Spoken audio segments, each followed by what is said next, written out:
So I guess the other thing that then comes to my mind is where does he kind of fit in Packers history at the outside linebacker position? Because the Packers have been quite fortunate to have a number of, we've already touched on a number of very fine linebackers over the years. And I think you're one Hall of Famer, Dave Robinson. So I think you put Dave Robinson at the top, and then I think there's a couple of guys, Fred Carr from the 70s, who in fact, in a way, 77 was his last year. So in a way, Douglas and Anderson took over from Fred Carr. But I think you got Robinson, Carr, and Bill Forrester from the 50s and early 60s.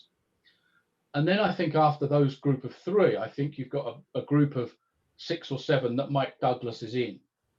The John Andersons, the Timmy Harrises, the Clay Matthews, Dan Curry, that kind of Leroy Caffey, that kind of group of players. So in Packer history, from the outside linebacker position, he's right up there. Yeah, that's great.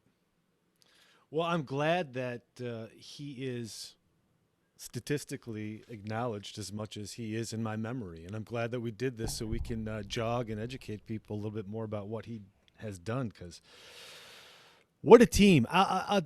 I tell you, the greatest thing I learned from this deep dive here, Peter, was just how awful our offensive must have been through those years. Because looking at the defensive players that we had in the 80s, it seemed like we were, deserving of a few more wins like you had mentioned. But it just seemed like we had some great players on defense and were active and doing things, and just didn't have the offense to keep up. Yeah, and it's a complete mixture of things. I think that when the offense did play well, the defense didn't play well. There's a year there, 80 or 81, I can't remember off the top of my head, when the Packers led the NFL in takeaways with 54 or 55 takeaways. Which, when you think about that now, that's a lot of takeaways.